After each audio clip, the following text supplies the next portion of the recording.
Hey there, everyone. Welcome back to the Overflow. My name is Micah Curtis.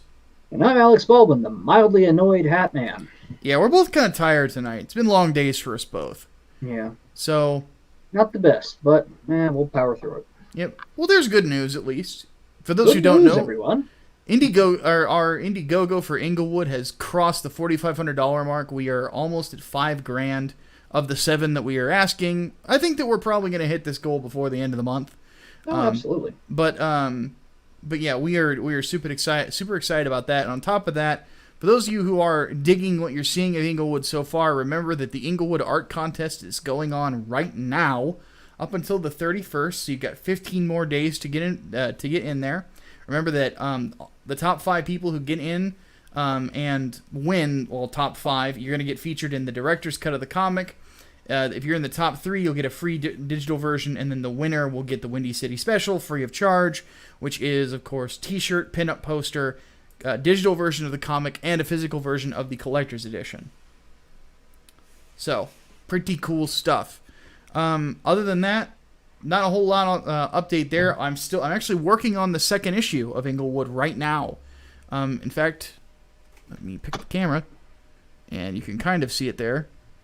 You can tell it's a Word document. Can't see much else, but I am diligently working on it. So that's exciting. It's turning out pretty good so far, man. I'm digging where I'm going with it. It's an organic writing. I have no outline for this one. I wanted to try it with just a basic idea of how it should start, and it's going. I'm liking how it's looking every time I read back through it. So, all right. So, Hatman, as always, I will let you choose how we start. Politics or entertainment? Let's get politics out of the way. I wanna get the hard stuff out of the way first. Okay. Not a lot of politics stuff. There's one question here. Looks more like an entertainment one. So, Incel Mafioso says, thoughts on Facebook receiving a $5 billion fine? What was it for? I don't remember. To the Google. Yeah, we'll let Hatman exercise his black belt in Google Foo here. Fined $5 billion by the FTC after the Cambridge Analytica scandal. Oh, interesting. So basically, they just have to pay up, and they get a slap on the wrist for it. I wouldn't call $5 billion a slap on the wrist, but I'd call $5 billion a slap on the wrist when Facebook makes well over that. I guess is a fair point. But yeah, the Cambridge Analytica thing is one that they took flack for on both sides of the fence. So I can't say I'm too surprised that it happened. At the same time, there's a lot of stuff going on like that in big tech constantly. Mm-hmm. And you guys, FTC is gonna have to start finding a lot of companies if you're gonna actually go down this route on a regular basis. So yeah. Now Facebook just needs harsher penalties. They just need to be treated not with fines. They need to be smacked around a lot more, I think. yeah, that's why I'm looking forward to this DOJ investigation, just to see what it finds. Yeah. You know, because you start getting into the nitty gritty of things, especially with what Project Veritas has unearthed. Some scary shit there in Silicon Valley. Very scary shit. Yeah. Yeah, it is. Physics Hypernova wants to know, what direction do we think the Republican Party should go after Trump? I don't think the Democrats will return to sanity anytime soon. No, they're done for. Yeah, I would say that the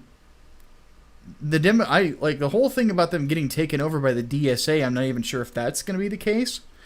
I just think that they're going to just start losing elections left and right, to the point where we're looking at a government that's similar to Israel's, in the sense that Israel's left-wing party is small, not because there are no left-wing people in Israel, it's because their left-wing is so crazy that none of their ideas make sense, and people just don't like it, and they instead vote for the opposing party. And I think that that's really what the focus has to be, is to be the party of sensibility. Yeah. Because if you can be the party of sensibility, you don't need to have the entire country, be conservative for you to win elections.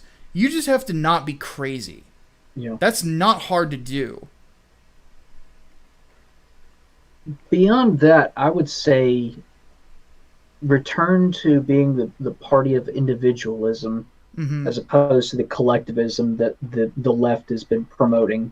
Yeah. The idea that your identity is intrinsically tied to your political being. Like, Yeah. no, fuck that. Personal responsibility rules at the end of the day, and that needs to be certainly emphasized. And no more of this free everything either. Well, that would be for the Democrats to get away from. Yeah. We're talking about the Republican platform. So yeah, individuality is definitely Oh going to be a part of it. I say that for the Republicans too, absolutely. Like, don't fall into the trap of identity politics. Mm. Like, not in the slightest. Just reinforce. Shoot, am I going to lose my train of thought here? Yep, I'm going to lose it. Well, what the Republican Party has been promoting a lot is national pride. Yes. And the fact that Americans are awesome because we're Americans. Right. But reinforce this idea of government as a shield against those who would seek to, I guess, trample upon individual liberties. Yeah, that's like go back to this idea of a small but trying to find the right word here. I guess small but smart government. Yeah, that's not a bad idea. Kind of a Reaganistic look on things. Almost, yeah. Yeah, I definitely think, and I believed this for a while, is I think that the future of the Republican Party, oddly enough, lies in a dance with libertarianism. Yeah, I think so too. Not so much back to Enlightenment values almost. Yeah, like not going into an anarchism at all. No, absolutely not. That's one disagreement I have with ANCAPs. Is like I don't think that anarchism would ever work, but I think minarchism on the flip side would probably be more plausible for our society. Maybe, but I would be very careful because you do have people in the DSA that are ANCOMs or the Libertarian Socialists, which is a contradiction. Like to call themselves. Yeah. Just come out and say you're an anarcho-communist. Don't call yourself a Libertarian Socialist. Yeah. Fuck off. Just say you're Antifa without the bike lock. Yeah. Yeah. All right. Let's see here. I'm Your Pepper says, I have a friend who's argued the wall isn't enough. We obviously have other contingencies. How must best argue the point? Well, nobody is saying the wall is going to completely destroy any and all immigration or illegal immigration. There have to be other elements of the policy. But the thing is, the wall was never the one solution. Yeah, there is no part of one solution. There's no absolute solution. I mean, yeah, the wall and reforming immigration policy, and that includes asylum. Yeah, that's what Trump's just tried to do over this past weekend. Override those laws, and of course, activist judges are going to get in the way of that. Of course. But I say a key point of that, even with building the wall, is reforming the immigration system. I mean, it takes way too fucking long to actually obtain citizenship here. Yeah, that is true. Yeah. What I would say, the big point of the wall is, of course, physical border crossing would become incredibly difficult. Incredibly difficult. But it's and the other thing on top of that is that it forces people who might be seeking asylum, it moves them towards the port of entry. Now, or people who would say that they are seeking asylum. Of course, we want to vet those people. Yeah, exactly. But that's only part of it. Another part of course is, we would need to, and we're going to probably continually expand Border Patrol as an organization. We've already got approval from the House to increase funding that we're actually sending to the border for that exact purpose. So, and the it was a bipartisan bill that went through. So that, it's also, of course, deportation of people who are here or are already here illegally. That's starting tomorrow, from when we are recording this. So Wednesday the 17th.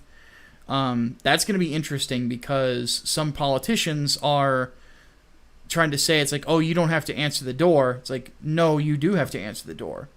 Yes, you do. And I don't know what the warrant status is, considering that they're not legal citizens. As far as I understand, it still applies. They do not need a warrant. I don't know if probable cause is enough, but I do believe that that's still protected under the Constitution as an unreasonable search-in or seizure if they enter your home without a warrant. Yeah, even if they do have probable cause on their side. Yeah, it's going to depend on the circumstance, I would think. Yeah.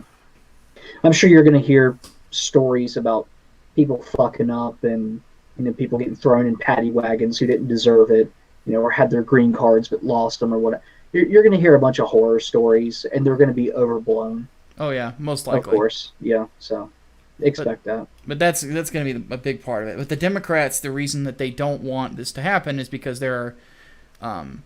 you'll notice that California only turned blue after Reagan made the mistake of granting amnesty during his term. That was Reagan's biggest mistake outside of Iran-Contra. And he effectively turned his own state blue with that, because they granted all these rights and all these voting issues, or these voting rights, to people who are not legal citizens of the United States. So we get rid of the illegal immigrants in California, suddenly things are going to start looking very different. Yeah. Or start saying that your representation is not proportional to how many people live in your state, but how many citizens live there. Yes. Because otherwise, you have a legitimate argument for, wait a minute, these illegal immigrants or undocumented immigrants are being represented, but they don't get a say in who represents them. They should have the right to vote. No. That's a legitimate argument.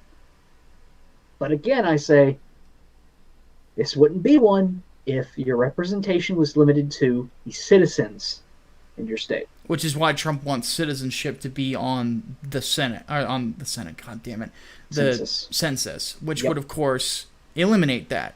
Yes. And I am of the opinion that California would have a significantly less or smaller amount of representatives from Southern California. California would lose a lot. Texas would lose a lot, but I'm okay with that. I believe New York would lose. Florida would lose. North Carolina would lose some. There's a big population in my state, believe it or not. And I think other border states as well would.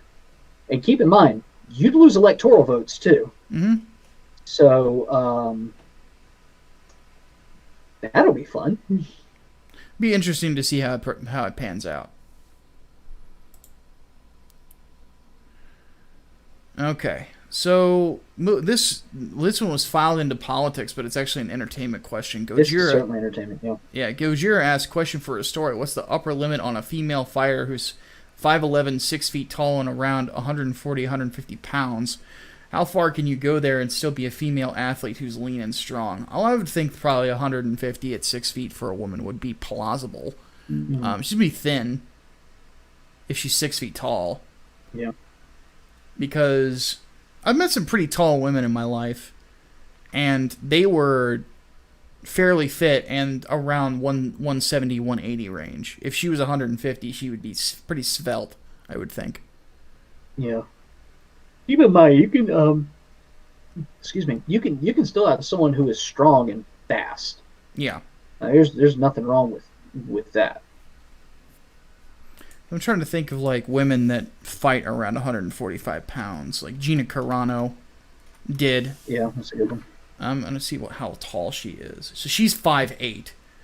So if you're looking at like 5'11", 6 feet tall, you're looking at about a 170-pound woman or something like that.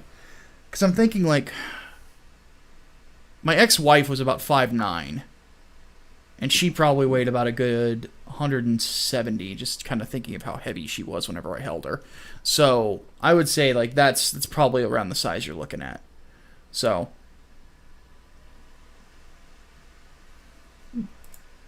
One thing that I would say is that the only reason that I include weight in my stuff is because, or at least with Inglewood, is because I'm a lot of it centers around fighting and martial arts, and your weight is always tracked.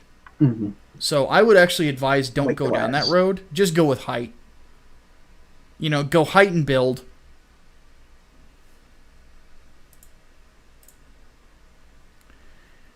Alright, so also in entertainment, Autis Whisper asks, thoughts on YouTube's new policy on content creator abuse? I can see this protecting some woke hipsters from criticism and not being applied evenly. Almost certainly. Yeah, so this is a big problem. So because the definition of abuse is pretty lax, I would think, or just not applied evenly already. Because Anita Sarkeesian claims that every video that criticizes her is abuse or harassment, which is bullshit. Carlos Maza, it's the exact same thing. Mm-hmm. That's the lie that broke YouTube. So this idea that that's going to help anything is ridiculous. Mm-hmm. Meanwhile, you have other YouTubers who, oddly enough, start fucking doxing servers and are still on YouTube. Mm-hmm. So, yeah. It's a hammer in search of a nail, really. Yeah. I mean, and of course it's going to be applied unevenly. I mean, remember when YouTube actually had a system where you could give video replies? Yeah, I loved that. Yeah, and of course they took that down. And now this is basically saying, yeah, don't ever. I mean, so much as a video criticizing somebody, anything like that. Oh, that's abuse. So our play channels are done for, like Undoom and all that. They're donezo. Teal Deer probably would go too at that rate.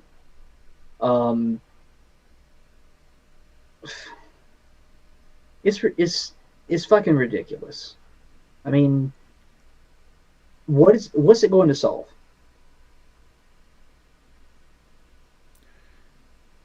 And the big thing for me is always the lack of clear definition. Oh yeah, well that's so it can be abused. Exactly. Actually. It's if we were to come to consensus on what an actual threat is, or something that is abusive, then we wouldn't have these problems. I would think that if there is a video, in fact, I'm going to pick on Kraut because fuck Kraut, but Kraut would be like the perfect example of somebody that I would have, that if I were working at YouTube, I would have a very close look at. I don't know if I'd ban him, but I'd have a very close look because he has a history of being very angry and aggressive in his videos, plus a history of doxing people that could have put people in danger. Mm-hmm. And then I've seen like some Antifa and members of like low end members of BreadTube put forward some videos that come across as kind of threatening as well. Mm-hmm. But again, where is the line? What do you consider harassment? Yeah, I mean, you could have that guy who straight up said like he was a pedophile and was working with children. Yeah. That Medicare did a series on. Yeah. you could just as easily have that dude say, "I'm being harassed. This channel needs to come down." Yeah. There it goes. Pretty much. At what point does an expose become creator on creator abuse? Yeah, that's another good question. I mean,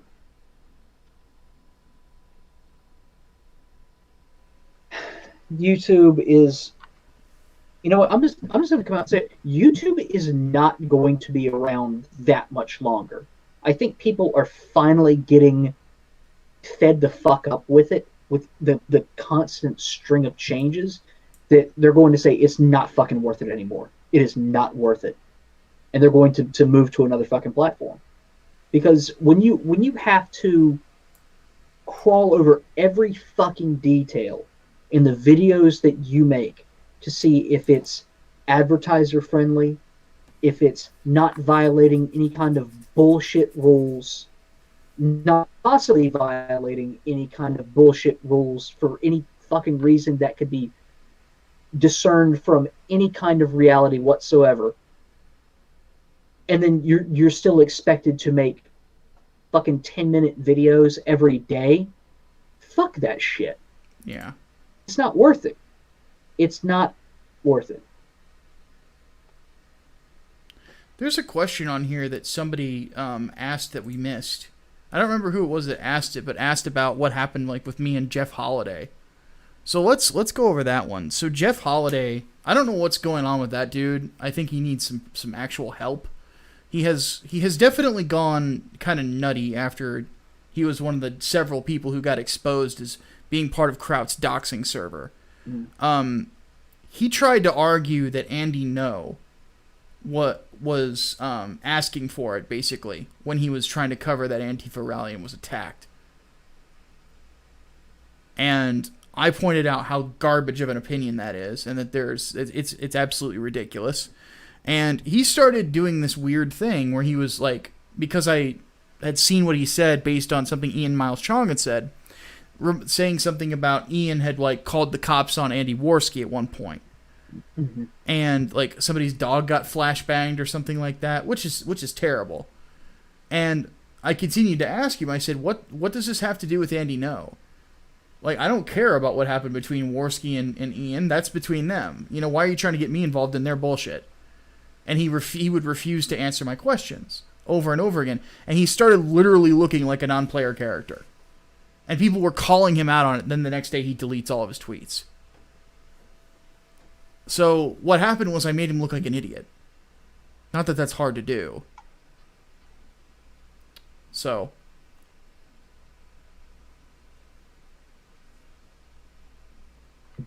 well, that answers that. Kraut's whole crew, I've noticed, just they like after they got exposed, they all went crazy. That tends to happen. Yeah. This is why I tell people, even online, be very selective with the people you associate with. Yeah. Because you can fall in with some shady creeps, man.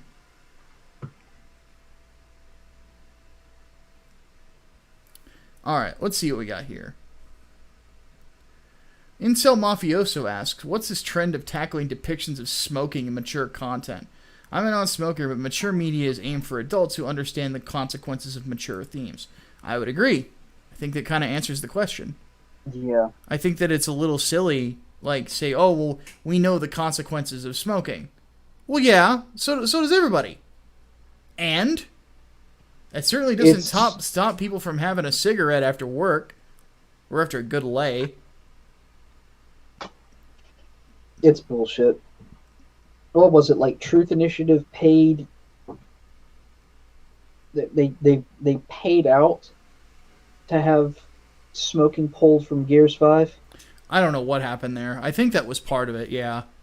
And I thought that was fucking stupid. That was really dumb. It's like, look, guys, I don't like smoking as much as the next guy. I only have a cigar on occasion, but this is extreme. Yeah. Like, if you want to raise awareness, but stop trying to shit on everybody else's good time. Mm-hmm. Like, seriously. Oddly enough, one of my favorite like South Park episodes ever is the one where they tackle smoking. Yes. The fucking Rob Reiner episode. Yeah. Yes. Yeah, I like that one too. All right. Diego Camacho says, "Have you looked at Doug Ernst's Soul Finders on Indiegogo? If so, thoughts?" I think it looks good. It's an interesting concept. I want to have Doug on the show sometime to talk with him about it because he's doing that book with two other people I'm friendly with Timothy Lim and Brett Smith. So, though I think Brett has not talked to me since, or Tim have talked to me since the falling out I had with John Della Rose. So I have a feeling they're probably not happy with me anymore, which I wish they would just tell me that and we could work it out, but whatever. It's like that, or maybe they're just too busy. Either or. But could be. I hope it's the latter, not the former, because I ain't bending on the whole thing with John. That dude's a fucking crazy person. Yeah.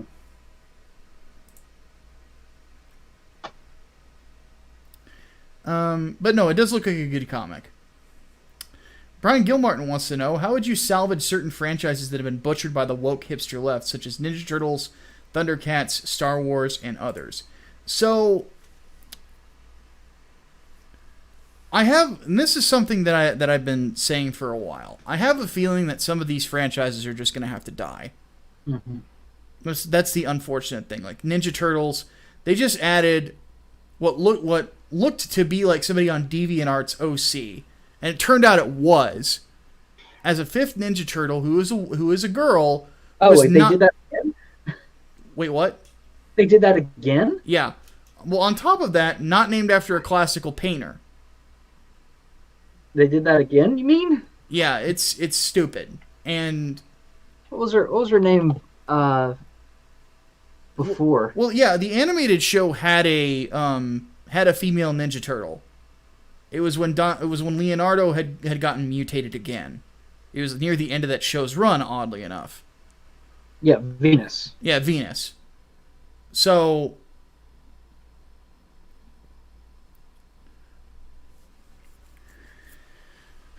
at the end of the day, we kind of have to accept that the general issue with some franchises is that certain people get their hands on them and they want to fuck with the formula that worked, like whether it's political or not, and it just falls flat. And I think that that like stuff like Thundercats and Ninja Turtles is just going to fall by the wayside.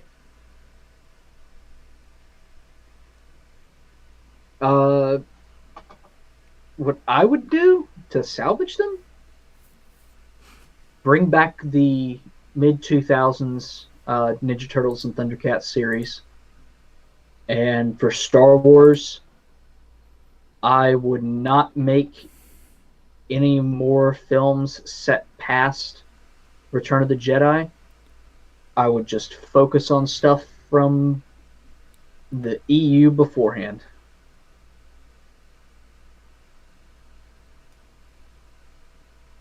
Lord knows I do not want to make a film based on the Usain Vaughn. Ugh. As much as I hate them. But no, I'd focus on everything beforehand. Old Republic stuff if need be. I mean that's ripe for a series of some sort. I mean, because we had a video game series about it.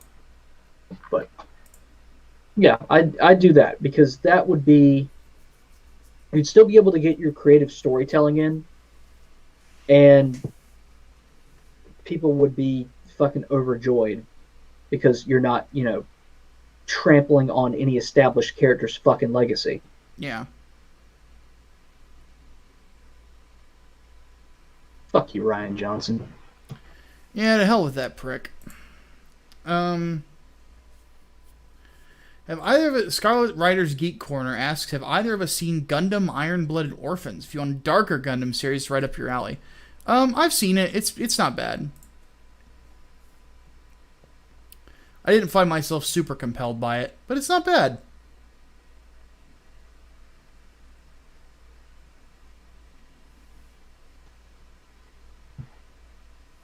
My only issue with this is it's kind of a crawl. I've heard good things about it, but I just need to watch fucking Unicorn. Unicorn's not too bad, but the problem with Unicorn is it retreads way too familiar territory to the point where it feels like it doesn't have any original ideas. Yeah. That's generally its biggest fault. Yeah. Nick White wants to know, any thoughts on the Gears of War story and lore as a writer? Well, I like the lore.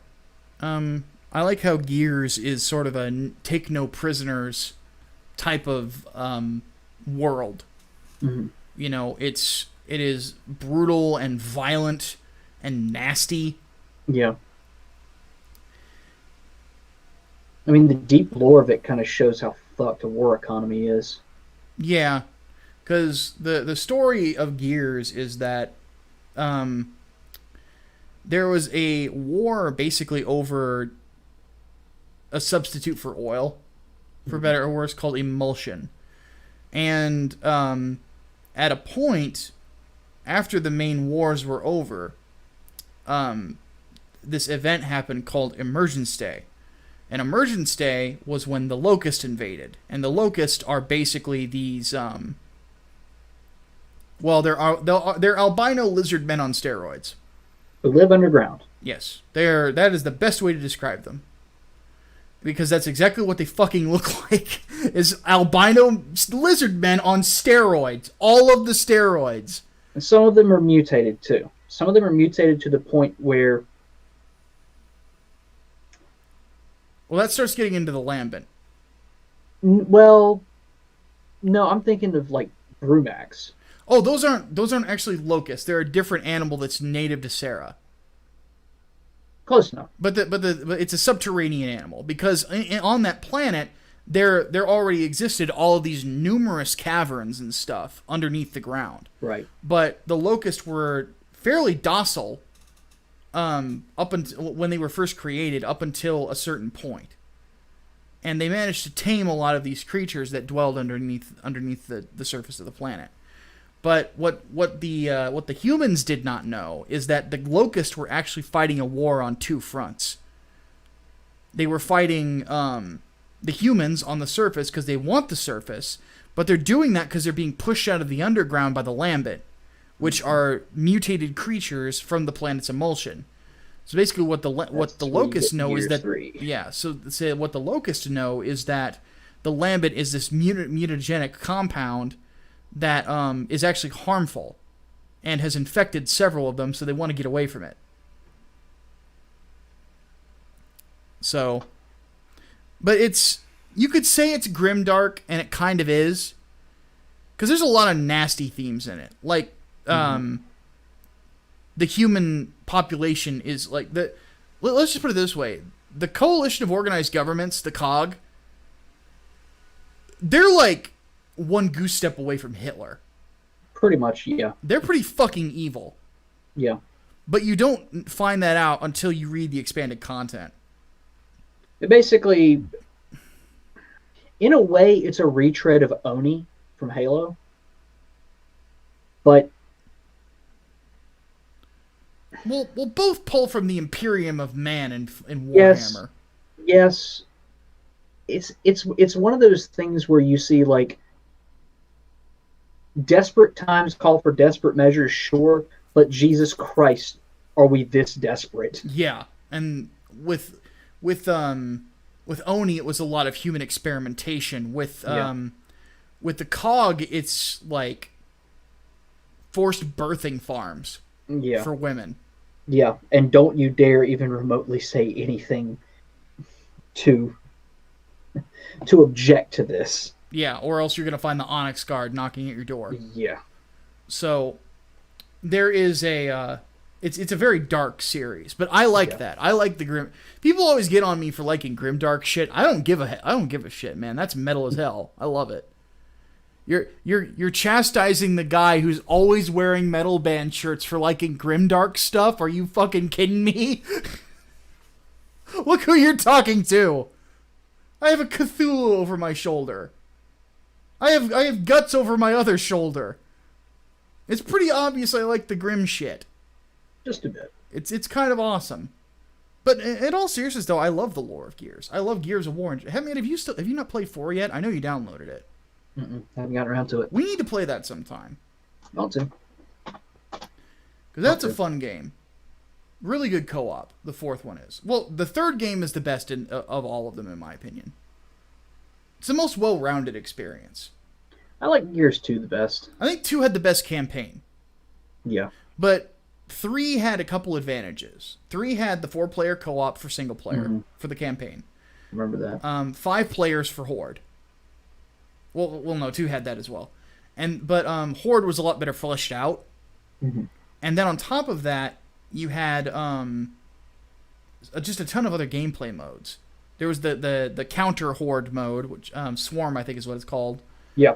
And then the online experience was so much more refined. The netcode was a lot better, mostly because they were running dedicated servers at the time. Right. Which I don't know if they're still up. They might be. I would imagine so, if only because it's all the Gears games Are backwards compatible. Backwards compatible, and I believe all of them are part of Game Pass too. Yeah, they are. And the rumor is they actually remastered 2 quietly and released a free patch on the Xbox One X. Really? That like massively ups the quality of it. I did not know The this. rumor is that they're going to try to bring the whole trilogy to PC with remasters. In which case, I know they did that'll be big. Ultimate Edition of Gears 1. Yeah, which the PC version sucked, admittedly.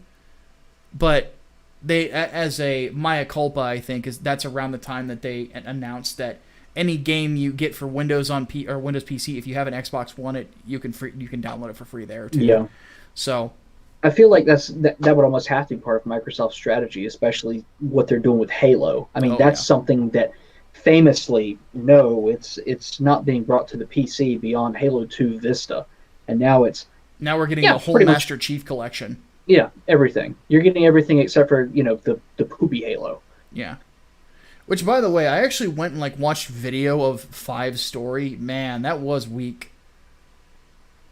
I played through Halo. I don't remember if I talked about this, but I played through Halo 4 again some months ago, and the story is even better than I remember it being. Mm-hmm. And then you play through Halo 5, and you're just like, holy fuck. What happened? Either they totally forgot what was going on, or the guy that they got to write the story did not give a single fuck. Yeah. Well, I think that part of the problem is that they designed their gameplay elements without considering how hard it would be to characterize. Yeah. Because you're throwing in 6 new Spartans? No, 5. 5 new Spartans. 4. 4? Just 4. Blue team, at least in canon, was already accounted for. But we'd never seen him in a game, though. Then it's 7. Yeah, so 7. So 7 characters that have never been in a game before that you have to characterize. Well, that's hard to do. Technically 6 because Buck. Okay, yeah, well, Buck was the one I was thinking of because he was an ODST.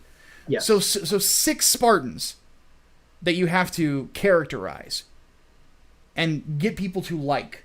It's not easy to do. And nobody likes any of fucking Osiris. Locke is kind of bland as a character, which sucks because he's fucking Mike Coulter. Yeah.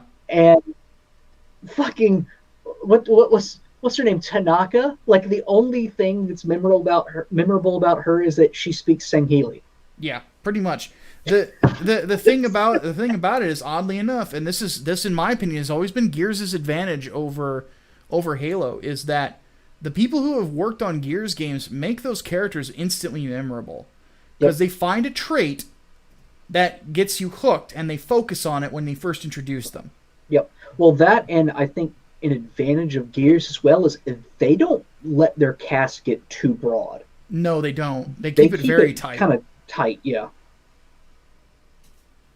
Which is smart. You know, It is. Because you think, like, what's the Gears game that introduced the most new characters? Probably 3. Yeah, I would say think. 3. But a lot of them aren't around that long, and the ones that are the ones that they give enough characterization for you to like. Because you've got Sam, who was in the books. You've got Jace, who was mentioned in the last game, oddly enough, played by Michael B. Jordan. So for those who don't know, and oddly enough, if you look at his character in Gears, you'd be like, that looks like fucking Killmonger! Yeah. So, and oddly enough, they have talked about him coming back for 6. So that'll be pretty cool.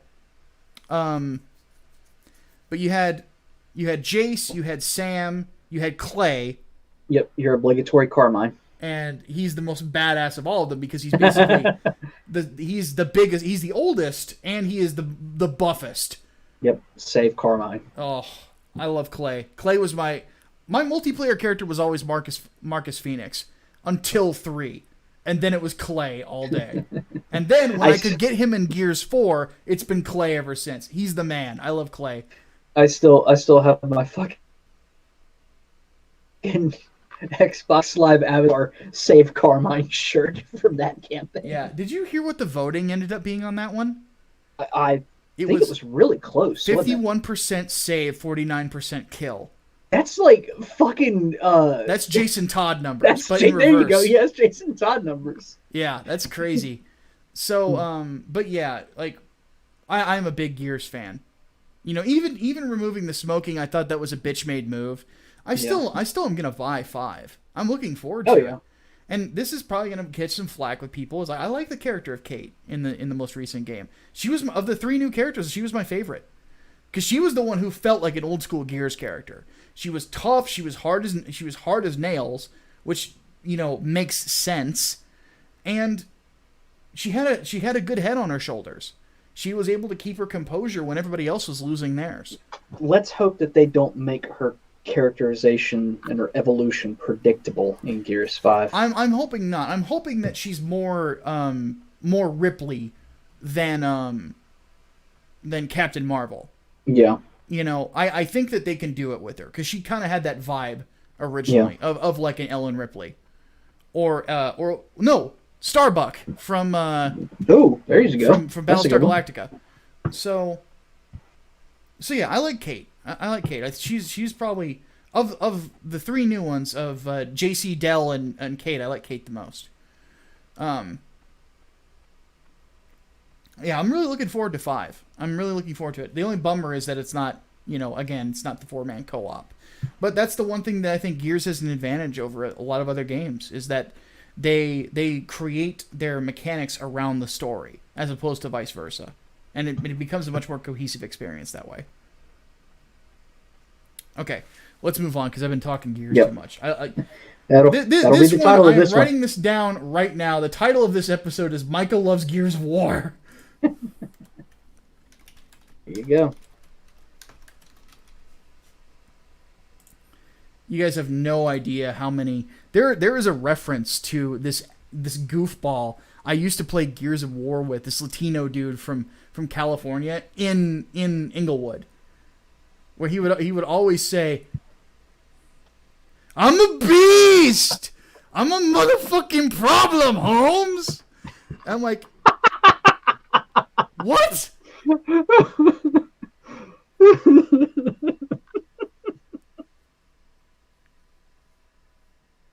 The funniest moment I had with him, oddly enough, was we were doing, it was me and a bunch of other guys on Xbox Live one day, and we were doing 4-on-4s just because we had so many guys, and so we just did a couple matches, and I just started whipping that dude's ass in the game, and then I finally just, when we all got back into the party, I just am like, "I'm a beast!" And he goes, "Do I really sound like that?" I'm like, "Yeah." Yeah, you do. Oh man, I could tell you so many Xbox Live stories. Oh god. So that's the most safe for work one that I could think of. So, all right, let's keep moving. Micah Clark wants to know advice for writing a Dirty Harry type story. Make sure he fires 5 shots and not 6. Yeah, count your bullets. And I'm actually being dead serious. Like, that's something that's not a bad idea when it comes to writing like a darker story, like a story that's a little bit more grounded. Count your bullets. Yeah. Think of how many rounds are in a gun and how many get fired. Because it's one thing that always like pulls me out of action movies sometimes is the unlimited ammo. Mm-hmm. It's like, where's your bandana, asshole? So that would be my advice. Other than that, just write a your badass. Metal Gear movie right there. Yeah. Daniel Garza wants to know, thoughts on Warhammer finally getting a place in the sun, and where does it go from here? From Astartes to Angels of Death, 40k seems to be coming into the mainstream a lot more. Well, Warhammer's always had a big online following. You know, because it was like the one place where you could get into something Warhammer and not spend $5,000 on it. You know? So I don't know. I'm not so convinced that it's really entering the mainstream. I just think that it has a very vocal fan base, and there are companies that are starting to realize, hey, there's money there. So not terrible. Now, granted, I'm all for it. I want more 40k stuff. You know, I would love to see. I would love to see, again, we've talked about it before, a 40k animated television series. I think that would be really cool. Give me something to watch after Swamp Thing ends. Which, by the way, is heating up, and you can tell by the way that they've got the show set up that they had planned for a season 2, and it's never going to happen now, and that kind of pisses me off because the show's so fucking good. Alright, Koopa's Revenge Home, for our final question, asks, main reason I'm doing this email is this is going to take a lot of setup. Marvel DC have crossovers through the years, and a good number of them exist in the same plane of reality. Crossover Earth, or what have you, has been very curious entry for me because it's a reality where Marvel DC characters coexist simultaneously. Hypothetically, let's say Marvel and DC tanked so hard they decided to pool their resources together for a 1-year-long monthly 12-issue series set in the world with whatever tie-ins that would exist in this world and all over the world. What would the world building of this Earth look like? What would even be the main storyline and tie-ins from that storyline? And how would you handle such a task if given to me? This is the mother of all how would you writes, so good luck. Oh, God. So the first off is I would not... So you're wanting me to do 12 issues of... Crisis on Infinite Battle Worlds. Yeah, it's pretty much the War of Infinite Crises. Because it's basically what it would be. Is it would be Secret War meets a Crisis book. Yeah, that's exactly what it would be. And the question is, what is my goal for issue 12? So that would be my first focus. Is like, what am I doing on issue 12? What is going to happen on issue 12? Like, is that the end of comic books forever, or is it the or is it supposed to build into something brand new for both companies? So, or is this just a permanent merger between both companies? Yeah. You know, like that. So that gives me three ways it can go. So let's do them one by one.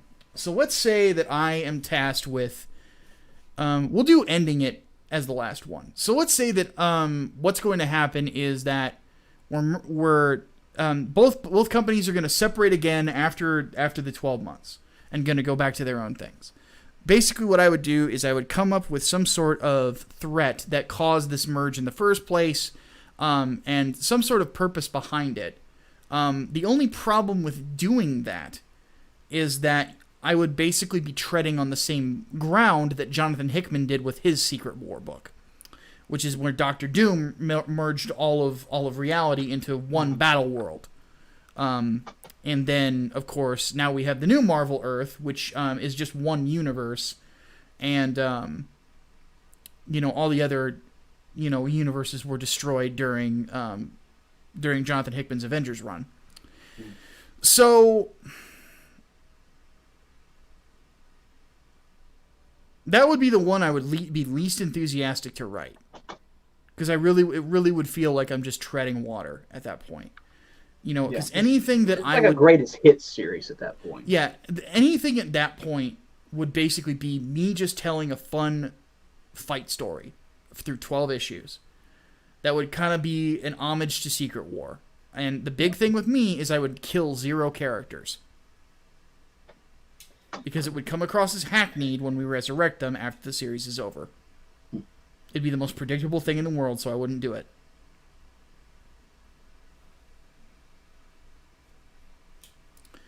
Now, let's say that the worlds are splitting again. I'm sorry, the worlds are merging. That would be a tough one, because if you're going to have Marvel and DC as the same fucking company, what do you do with the big teams? Mm-hmm.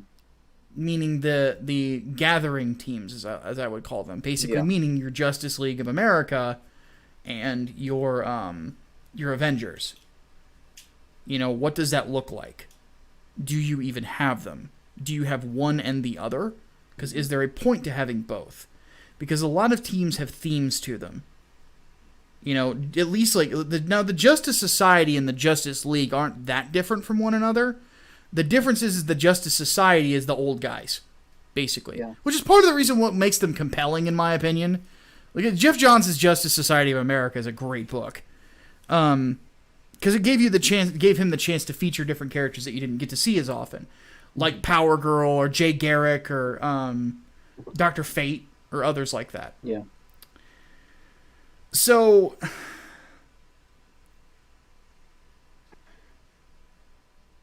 there's something else to consider beyond just team-ups. DC superheroes have pretty much limitless superpowers. Yeah. That is, they're ridiculously OP compared to, most Marvel heroes. Yeah. So if you're going to merge the universes, you also have to consider how to consolidate power levels. Yeah. You could do sort of like a New 52 Superman where he's losing his power, but temporarily, but make that more of a permanent thing. Well, I really think it's more of a contextual thing, because the big thing with Marvel is that Marvel has always really liked to explore the idea of having how much damage it would be for a superpowered being to be on Earth itself. Right. Like Hulk, Sentry, stuff like that. Because right. the most powerful heroes in Marvel are all on the cosmic side of things. Surfer, Thor, Beta Ray Bill, Gladiator, because all of those guys are comparable to Superman, easily. Like, Surfer is probably more powerful than Superman at this point. Right. So that's where that all is. But with DC, they don't consolidate them all to one specific area where you can kind of toy around with them more. They put them all on Earth for some reason. So that's kind of the big difference.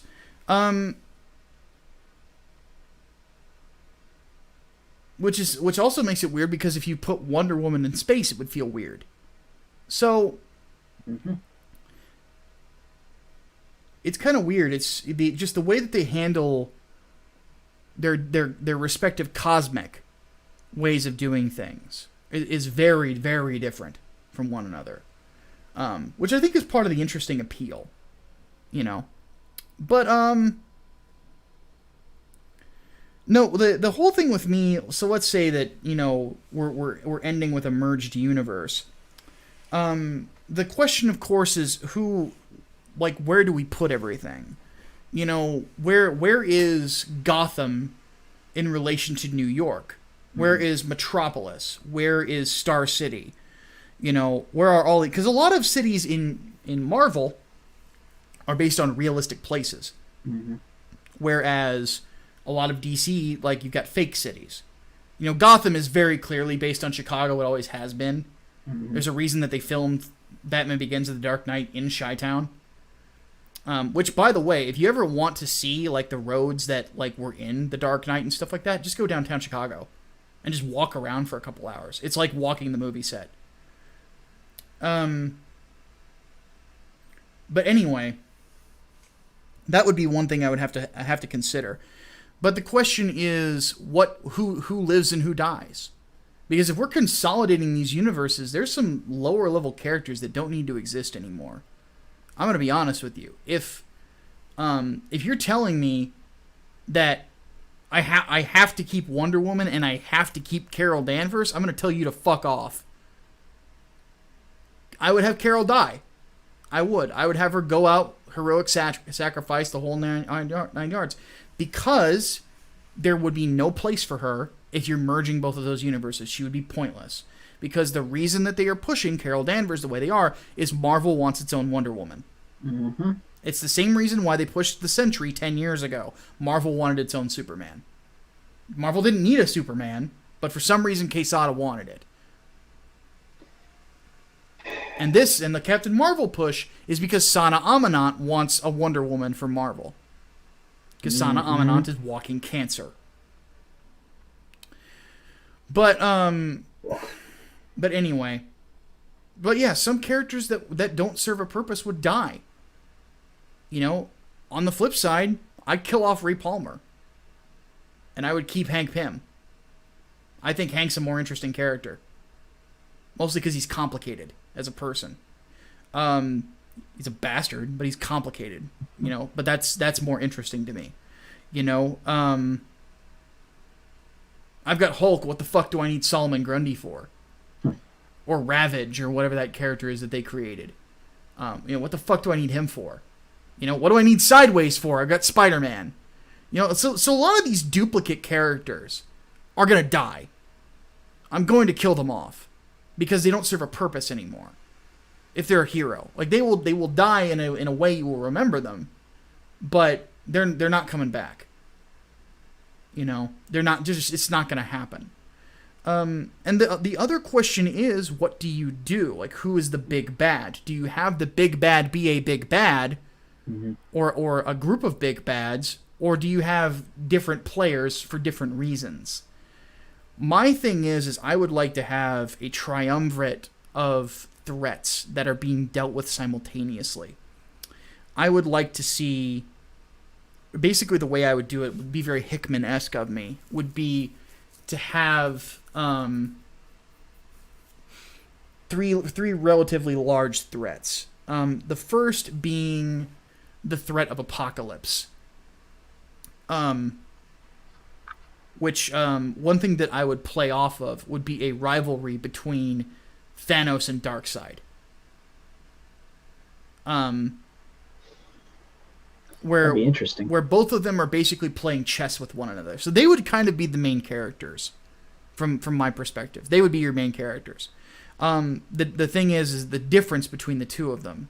I would definitely have Jim Starlin consulting on this story. Because the way I would write Thanos would be more along the way he writes him, not the way someone like Jason Aaron or Jonathan Hickman writes him. I want to bring in the master manipulator. I want to bring in the man who is 3 steps ahead of everyone. Because I would think that if you were going to put Darkseid against Thanos, Thanos' advantage over Darkseid is always going to be his brain. Whether you realize it or not, and people aren't going to like me saying this, but hey, post-crisis happened, and post-crisis Darkseid was a fucking idiot. Thanos has never had that problem. You don't find Thanos on the fucking couch. Nope. You don't find him waiting for Superman inside of, or he would never be found waiting inside of Superman's parents' house or their barn. He would wait for them to enter and he'd blow it up with a kryptonite bomb. And he'd be several star systems away because he's smarter than that. So, but that would be what I would be doing, is having Thanos basically manipulating the heroes in a way to try to destroy Darkseid, because Darkseid is trying to merge all of these realms together. That, of course, gives Thanos time to do what he needs to do, in which case I would have him working with brains that he's worked with before, and also some that he hasn't worked with before. And the one person that I would have him, oddly enough, work most closely with is somebody that Thanos is oddly fond of, and that's Spider-Man. So there's for those who don't know, there's a comic called The Infinity Abyss. It's the final part of the Infinity Trilogy that Jim Starlin did. It goes Infinity War, the Infinity Gauntlet, the Infinity War, and the Infinity Abyss. And the Infinity Abyss is one where these clones of Thanos get loose and basically start screwing with the universe. And one thing you find very strange about it is that Thanos is very fond of Genus Vel, Mar-Vell's son. And he's very fond of Spider-Man, because Spider-Man is a keen scientific mind.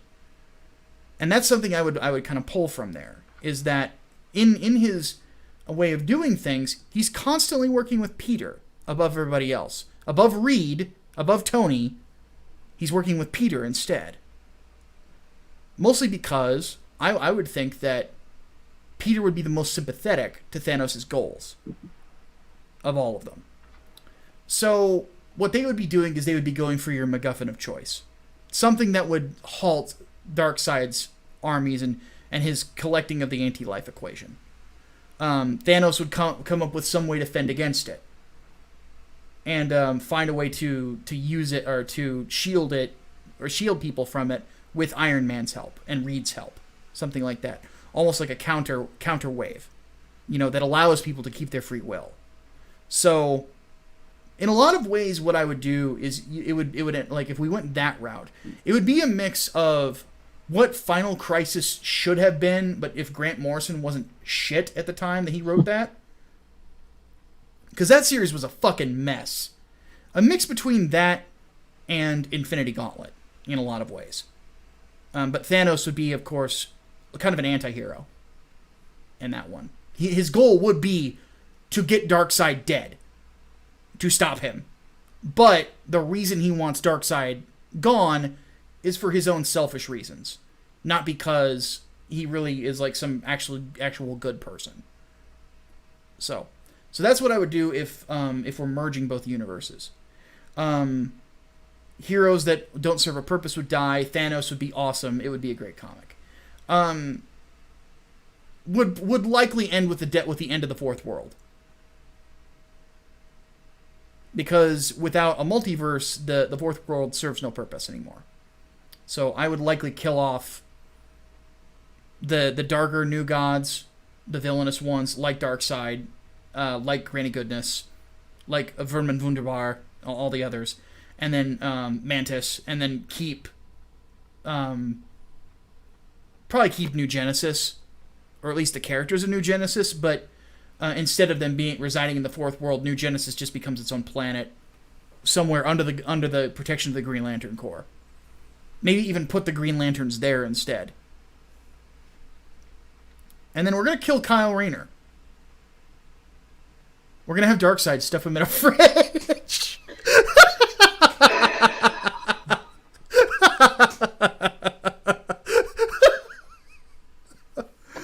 Oh, good lord.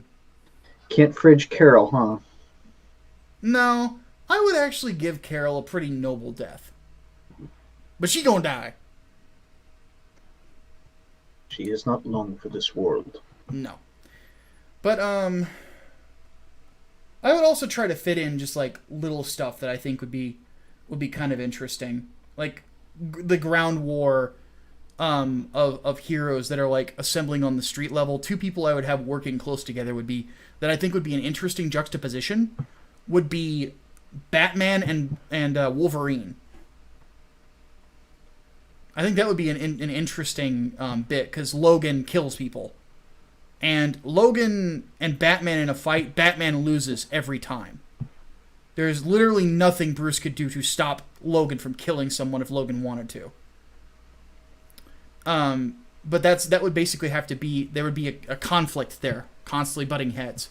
But Logan is one of the few people that they would be able to trust. I hate to say this, I would probably have Captain America get captured pretty quickly out of the gate. I would strip the leadership of both universes pretty fast. And have people rely on other characters to lead, like Bruce, old school leader, you know. But then I would probably have Panther being one of the people leading the Marvel heroes, because Panther is so well respected among them, you know. And I love Panther. I love T'Challa. Now, how about end of the world? So if we're gonna end both universes, this is going to be the last hurrah.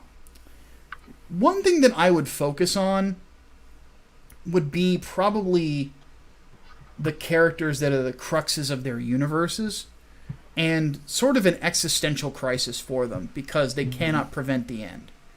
When they have this sort of when the irresistible force meets the immovable object, but the immovable object is starting to move, and that object being death, being the end. And I would have basically the big struggle of it being Captain America and Superman trying to lead their respective teams to some sort of victory, but they're failing every single time. And they're losing friends, and they're losing family, and all these sorts of things. Up until the end of it, where the two of them basically are able to defeat whatever force it is, but by the end of it, they've both been mortally wounded. They are going to die. And that is basically how I would end it, is that there would be a new world, but every single character, every single superpowered being that ever existed is dead. And it just starts over. Ultra Doomsday. Yeah, pretty much. It would be Armageddon, and then a new world created. That is just normal. Now, would it be a normal world, or would you have, like, the mutant gene be a factor at all in there, or have something like whatever happened to the Man of Tomorrow ending, where you have unknown superheroes that are just starting to find themselves? I think that the way that I would do it is, in the last pages, you would see this idea that it will all begin again someday. There would be a kid in Queens who wears glasses and about 14 years old, who is writing a paper on his computer about spiders for a term paper. You would see a woman on an island dressed in Greek clothing in the modern day, staring off into the sunset. And then the last panel would be a big buff-looking dude in glasses on a cell phone walking out of his office that says "See Kent" on it, that says, "This sounds like a job for me." Basically, the idea is that sometimes things pass away, but there's always the possibility that something new will come along that will start over. And that you should never stop believing in heroes, but sometimes those heroes will fade away. I'm sorry, I cannot get over that this sounds like a job for me panel. That just has like the right level of iconic, where it's like, if that's the last panel of DC Comics, period, yeah, I don't think anybody would be upset by that. Again, look who you're talking to here. Folks, if you think that's a good idea, you need to back Inglewood right fucking now. I bring that sort of shit every comic book. Superman. No guarantee of Superman in Inglewood, though. But I will say that Project Lazarus will definitely be up your... If you're looking for cape stuff, like Project Lazarus, when that finally comes out, that will be up your alley, too, because that's what it is. But yeah. It's a... That would be how I think that if there were ever to be the panel to end comic books forever, that would be the one. The idea is that the character will live on in your memory forever. That you can never truly erase a Captain America or a Superman from existence. Mm-hmm. But there might be a point where they're not in the market anymore. And that's the sad thing. All right, so that was the last question. That's it. Yep, that is it. So, real quick, before we take off, if you have not backed Inglewood yet, please go ahead and do so. Link is in the description. We are going to be putting a couple more updates on the campaign and then leaving it alone. And just letting people back the comic from there on in. Comic is completely written. Brian is working on the pencils and inks. You can go to his YouTube channel. It's Brian Martinez. Just search his name, and you'll find him. And it is coming along quite nicely. We are definitely going to be hitting our ship date on that one easily. So, provided that there's no screw-ups in production, because that's about like the one thing that we don't have control over is actually getting the book printed. Everything else, we've got full control over. Exactly. And by the way, quick thank you to Adam Post. Adam recommended a printer to me that is better than Print Ninja, that we will be using and will probably help with shipping completely. He's used them before, apparently. So, all right. That's awesome. So, Adam, you're the man. All right, folks, we are going to go ahead and take off. Yeah, that's pretty much all we got for you. My name is Micah Curtis, your favorite vanilla gorilla. And I'm Alex Baldwin, known worldwide as the Hatman. We will see you guys very... Oh, wait. Before we go. This coming Sunday, we hate to say this, but over the weekend, we are going to be doing some fundraising. Yes. We are short on cash for our hotel rooms for the International Conference on Men's Issues. Yeah. So we are going to be raising around $320, so not a lot, all things considered. But any donations through not through Super Chats, but through Streamlabs during the course of it will go towards that. The Streamlabs link is always in the description, by the way, so if you want to throw something in there beforehand, we will acknowledge you on the show. We're going to do the podcasts on Saturday. On Sunday, we're going to do just a longer, just straight fundraising stream. Aiden Paladin has already been confirmed to be coming on. I'm going to try to get a couple other Comicsgate creators on there, too. We'll talk about their comics while we're doing that. So, and a couple of guys that I know that are Christians as well. There is one last person that I would like to try and get that is a long shot. But we're going to try to get on the show no matter what, but I'd love to have him on this Sunday, and that's Doug TeNapel. It's a long shot for Sunday, but at some point, there will be a Micah Curtis, Doug TeNapel sit down. I've already got people who know him that are going to message him for me. So, that's awesome. Anyway, we are going to go ahead and take off. My name is Micah. You know all that. We'll see you guys next time. Deus Volt. Deus Volt.